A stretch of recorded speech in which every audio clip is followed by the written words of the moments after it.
नमस्कार, न्यूज 18 उत्तर प्रदेश उत्तराखंड आप देख रहे हैं। आपके साथ मैं हूं चांदनी धवन और बुलेटिन की शुरुआत बड़ी खबर के साथ करते हैं। ज्ञानवापी में कथित शिवलिंग का मामला सुप्रीम कोर्ट में हुई है कथित शिवलिंग मामले की सुनवाई। वहीं अगले आदेश तक शिवलिंग का संरक्षण जारी रहेगा। सुप्रीम कोर्ट ने जो पुराना आदेश है फिलहाल उसको बरकरार रखा है। सुप्रीम कोर्ट का अगर फैसला सरल भाषा में समझाना चाहें तो सुप्रीम कोर्ट ने 17 मई के ऑर्डर से जो शिवलिंग का प्रोटेक्शन वाला एरिया था, जिसको प्रोटेक्ट किया था शिवलिंग के एरिया को, जहां पे हमने कमीशन की कार्रवाई के दौरान शिवलिंग बरामद किया था, वो प्रोटेक्शन ऑर्डर कंटिन्यू करेगा और वो प्रोटेक्शन ऑर्डर जब तक सुप्रीम कोर्ट के फर्दर आदेश नहीं होते हैं तब तक कंटिन्यू करेगा। और किस मामले पर आप लोग को जवाब देना है इस पूरे मामले में जो फिलहाल अभी जो मुस्लिम पक्षी याचिका SLP है, जो कमीशन अपॉइंटमेंट ऑर्डर के अगेंस्ट यहाँ पे सुप्रीम कोर्ट में वो आए हैं, उस याचिका के खिलाफ हमको जवाब देना है 3 हफ्ते के अंदर। कितनी बड़ी राहत मानते हैं विष्णु? बहुत बड़ी राहत है, क्योंकि जो सुप्रीम कोर्ट का इंटरिम ऑर्डर है वो 12 नवंबर को एक्सपायर हो रहा था, इसीलिए वो ऑर्डर एक्सटेंड होना बहुत जरूरी था। और मैं माननीय सुप्रीम कोर्ट का शुक्रिया अदा करना चाहता हूं कि उन्होंने हमारी रिक्वेस्ट को एक्सेप्ट करते हुए उस इंटरिम ऑर्डर को एक्सटेंड किया। ठीक है। और सीधे दिल्ली लिए चलेंगे, हमारे सहयोगी सुशील हमारे साथ जुड़ गए। सुशील, क्योंकि जिस तरीके से कथित शिवलिंग की सुरक्षा को लेकर जो मामले में सुनवाई हो रही थी वो अगले आदेश तक, वैसे ही सुप्रीम कोर्ट ने पुराने आदेश को बरकरार रखा है। आगे क्या जानकारी मिल पा रही है? जी देखिए, साफ तौर से ये कहीं ना कहीं हिंदू पक्षकारों के लिए एक बड़ी राहत की खबर है, क्योंकि 12 नवंबर तक फिलहाल सुप्रीम कोर्ट का जो मई का आदेश था वो अब फिलहाल कंटिन्यू कर दिया है सुप्रीम कोर्ट ने।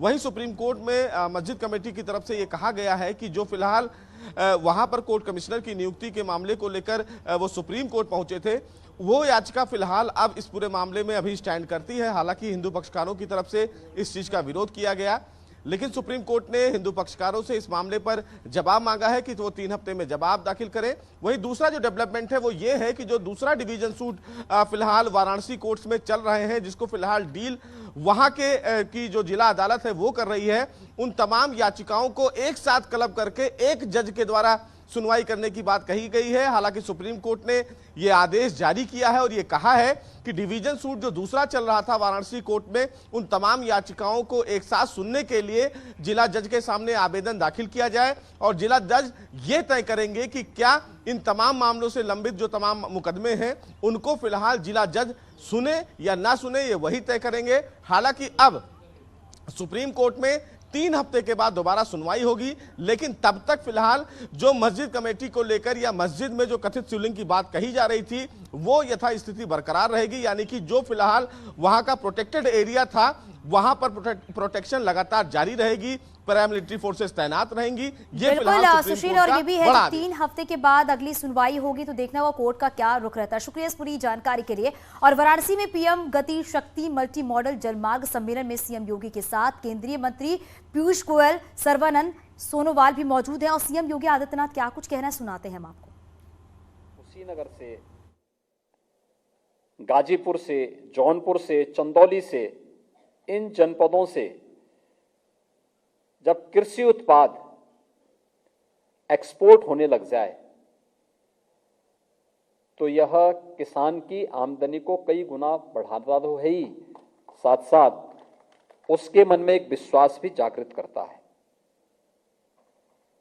उत्तर प्रदेश के बारे में कहा जाता था कि उत्तर प्रदेश एक लैंडलॉक्ड स्टेट है, और हम लोग खास तौर पर इस बात को लेकर के हमेशा, क्योंकि जब भी हम अपने किसानों को इस बारे में कहते थे कि आप अपने उत्पाद को यहां से अच्छी क्वालिटी का उत्पाद प्रोडक्ट दीजिए, उसको यहां से एक्सपोर्ट करेंगे, लेकिन वो पिटता था वहां पर जब उसकी कॉस्ट ज्यादा आती थी, तो हमसे मांग होती थी एक्सपोर्ट सब्सिडी हमें दीजिए, या तो हम एक्सपोर्ट सब्सिडी देकर के पोर्ट तक पहुंचाने का उसका खर्चा स्वयं सरकार वहन करे, और अन्यथा हम कोई ऐसी फैसिलिटी उसको दें जिससे वह उस कंपटीशन में कहीं ठहर सके, जो किसी इंटरनेशनल मार्केट में वह अपने आप को स्थापित कर सके। इसमें वो पिछड़ता था।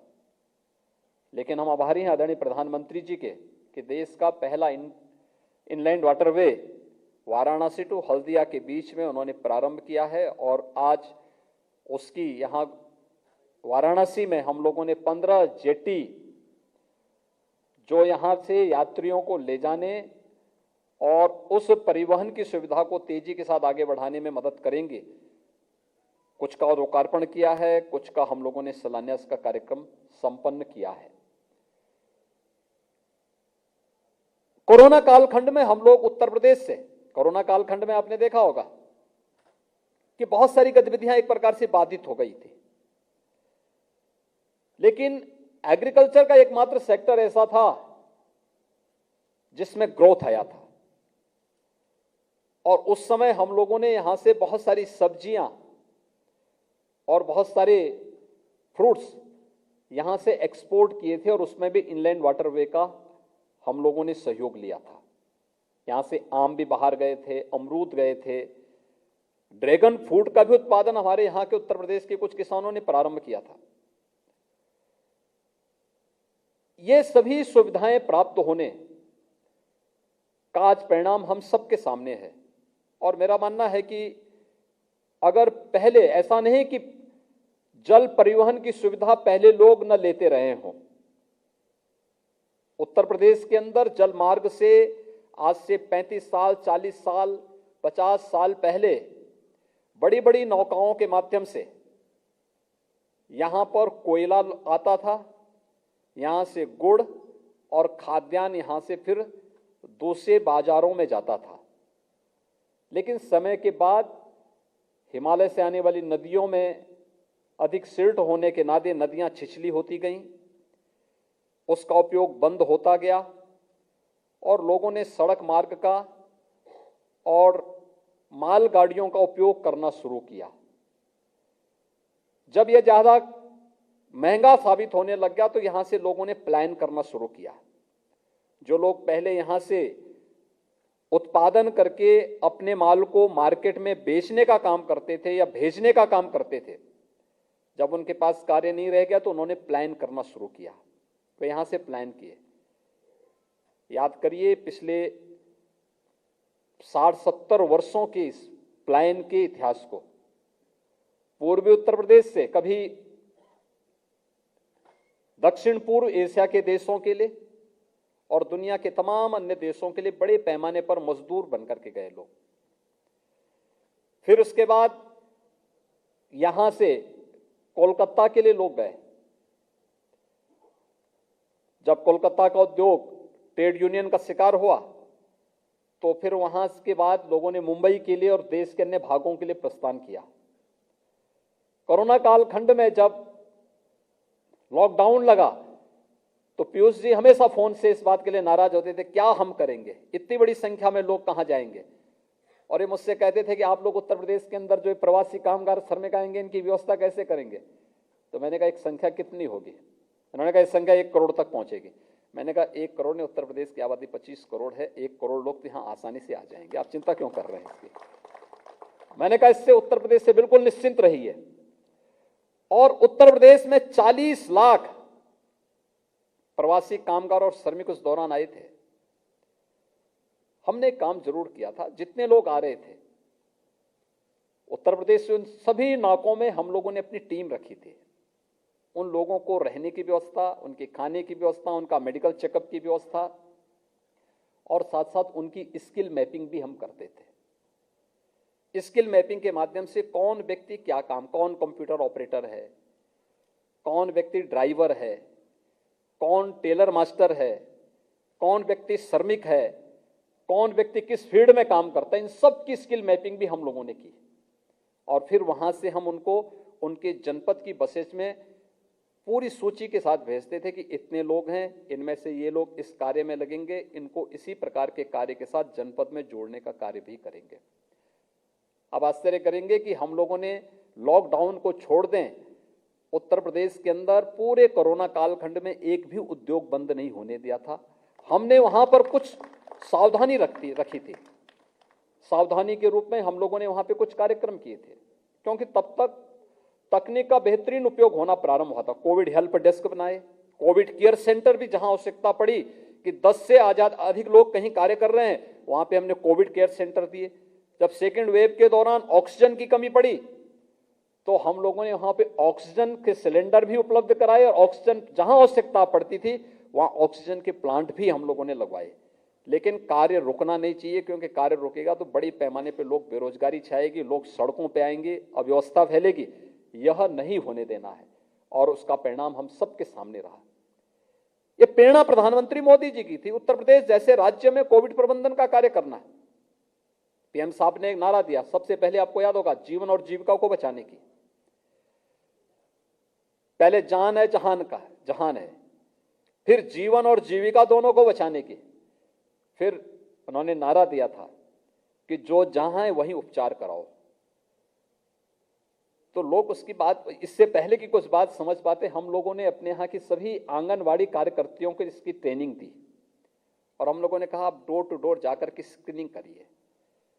जिस घर में कोई व्यक्ति फीवर से पीड़ित है, उसमें कुछ भी लक्षण आ रहे हैं, उसको वहीं घर में उसको क्वारंटीन करके वहीं उपचार की सुविधा दो और डॉक्टर वहीं जाके देखें, वहीं से उनका सैंपल लें और आवश्यकता पड़ने पर यह भी सुविधा दी जाए कि जिनमें सामान्य लक्षण हैं, जो घर में ठीक हो सकते हैं, उनको घर में, और जिनमें थोड़ी भी गंभीरता होती है उनको तत्काल हम लोग बेहतरीन सर्विलांस के माध्यम से उन्हें डेडिकेटेड कोविड हॉस्पिटल में पहुंचा के उनको उपचार की सुविधा उपलब्ध करवाते हैं। लेकिन तकनीक का उपयोग हर एक स्तर पर होता रहा और मुझे लगता है कोविड प्रबंधन में जैसे तकनीक की बड़ी भूमिका थी, एक साथ 10 करोड़ किसानों तक पीएम साहब एक क्लिक करके पीएम किसान सम्मान निधि का लाभ उनके घर तक पहुंचाते थे। एक साथ 8 करोड़ उज्ज्वला योजना के लाभार्थियों को कोई लाभ देना है, उनके घर तक वो लाभ पहुंच जाता था। ऐसे ही सुविधा का लाभ, इंफ्रास्ट्रक्चर डेवलपमेंट का कार्य एक सस्टेनेबल ढंग से आगे बढ़ सके, टाइम बाउंड हो, इसके लिए पीएम गति शक्ति मास्टर प्लान एक बड़ा प्लेटफॉर्म आ चुका है।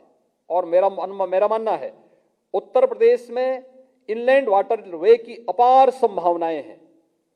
अगर हम देश के अंदर की बात करते हैं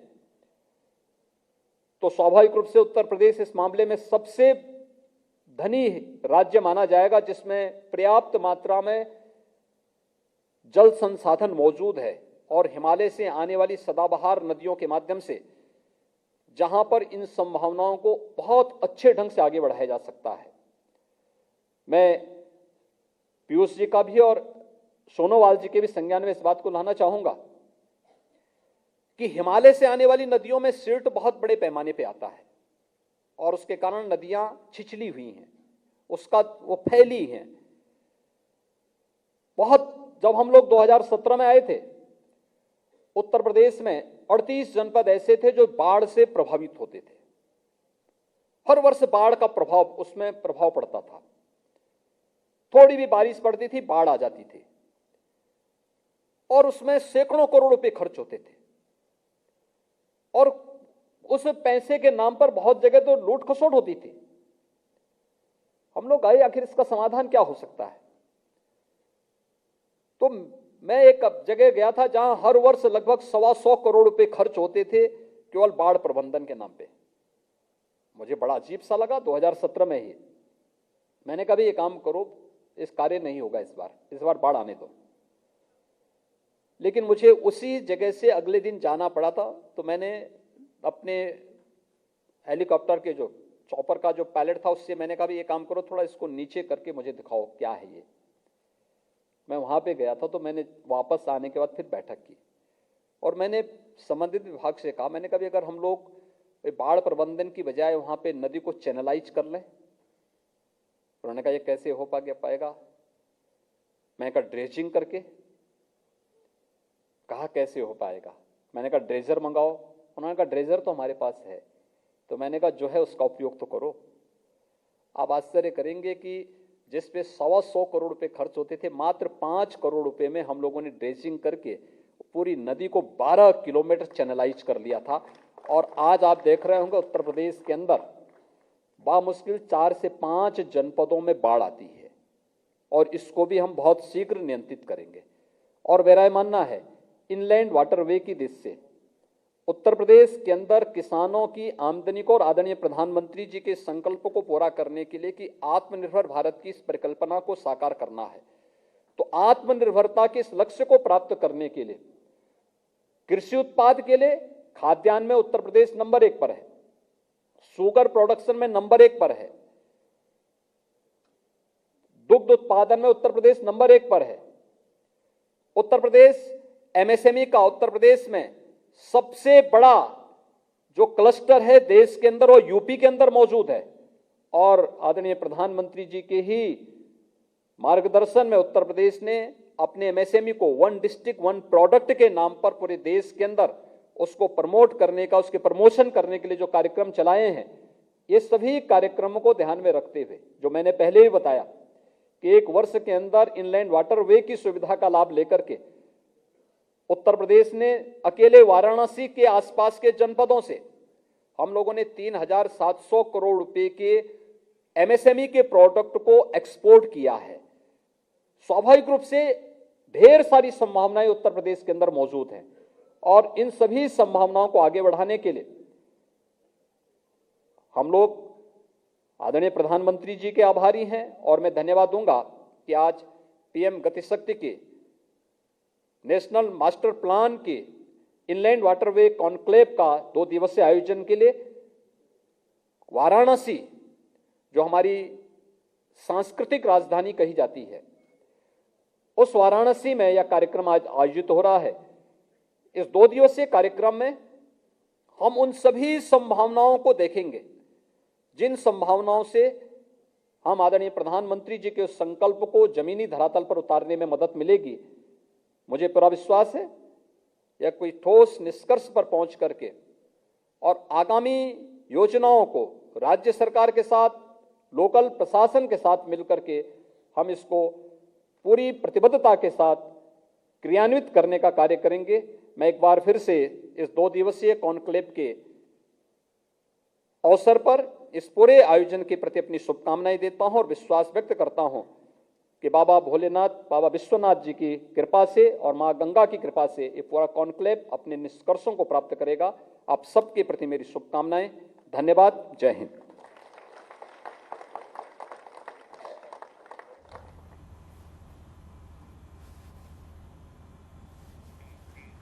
तो अभी आपने सीएम योगी आदित्यनाथ को सुना है। सीएम योगी आदित्यनाथ वाराणसी के दौरे पर हैं और सीएम योगी आदित्यनाथ की बड़ी बातें, कोरोना में डोर टू डोर इलाज की व्यवस्था की गई है, किसानों के घर तक उनका लाभ पहुंचाया गया है, यूपी में जल प्रबंधन पर जोर दिया जा रहा है।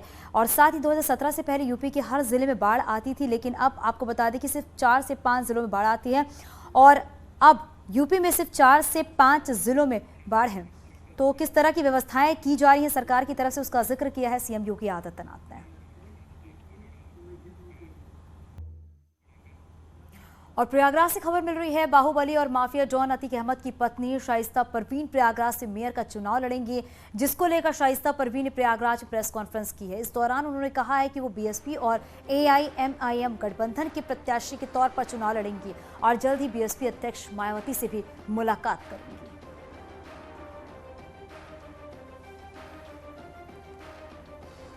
चुनाव को लेकर यही तैयारी है हमारी कि बहन मायावती जी से मुलाकात करने के बाद और MIM के अलायंस के बाद मेयर का चुनाव लड़ूंगी।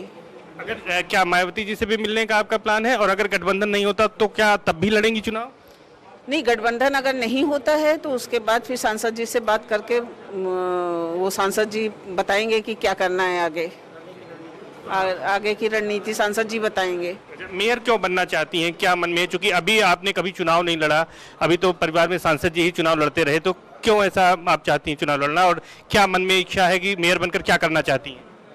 अभी तो सिर्फ मेरे शौहर ने कहा कि चुनाव लड़ना है, तो बस मैं इतना जानती हूँ कि चुनाव लड़ना है। अभी आपने मैनपुरी की बात की, मैनपुरी में उपचुनाव हो रहा है, अखिलेश जी ने अपनी पत्नी डिम्पल को वहाँ पर मैदान में उतारा है, उसको लेकर क्या आपका कहना है? नहीं, उसको लेकर यही कहना है कि शिवपाल यादव जी को लड़ाना चाहिए। डिम्पल यादव सही नहीं है। डिम्पल यादव है, ईमानदार हैं, अच्छी हैं, बहुत अच्छी हैं, लेकिन डिम्पल यादव जीत नहीं पाएंगी। शिवपाल यादव जी को लड़ाना चाहिए, नहीं यादव भाजपा में चला जाएगा। क्या वजह है, क्यों आप ऐसा कह रही हैं, क्यों मानती हैं ऐसा? वो नेताजी की सीट है और नेताजी को यादव बहुत मानता था, और उसके बाद शिवपाल यादव जी को मानता है। डिम्पल यादव को वोट नहीं देगा। वही तो परिवार के सदस्य हैं, आखिर उनको क्यों आप नहीं मान रही? परिवार के सदस्य वो भी हैं। लेकिन वो बहू हैं, वो खून नहीं है, वो बहू हैं। जब इंदिरा गांधी की बहू को प्रधानमंत्री नहीं बनाया गया ये कह के कि वो बाहर की हैं, सोनिया जी को, तो ये भी डिम्पल यादव भी नेताजी की बहू हैं। माफिया मुख्तार अंसारी से जुड़ी बड़ी खबर मिल रही है। मामले में ईडी ने बढ़ाया है जांच का दायरा। मुख्तार के मददगारों पर कसेगा शिकंजा। मनी लॉन्ड्रिंग मामले में ईडी शिकंजा कसेगी और मुख्तार अंसारी की विकास कंस्ट्रक्शन कंपनी के सीए को समन भी भेजा गया है। एफसीआई के पूर्व और मौजूदा कर्मियों को भी समन भेजा गया है। जिन्हें समन भेजे गए हैं उन सभी के बयान भी दर्ज किए जाएंगे। अब्बास अंसारी और शर्जील रजा से पूछताछ में कई खुलासे भी हुए हैं। समन मिलते ही मुख्तार अंसारी का सीए अस्पताल में भर्ती हो गया है। बीमारी का हवाला देकर सीए अस्पताल में भर्ती हुआ है। जांच में सहयोग नहीं करने पर ईडी गिरफ्तार भी करेगी। अब्बास अंसारी और शर्जील रजा दोनों ईडी की कस्टडी रिमांड पर हैं। अब्बास अंसारी 12 नवंबर दोपहर 2 बजे तक ईडी की कस्टडी रिमांड पर हैं, जबकि शर्जील रजा 15 नवंबर दोपहर 2 बजे तक ईडी की कस्टडी रिमांड पर हैं। ईडी दोनों से लगातार मनी लॉन्ड्रिंग के मामले में पूछताछ कर रही है।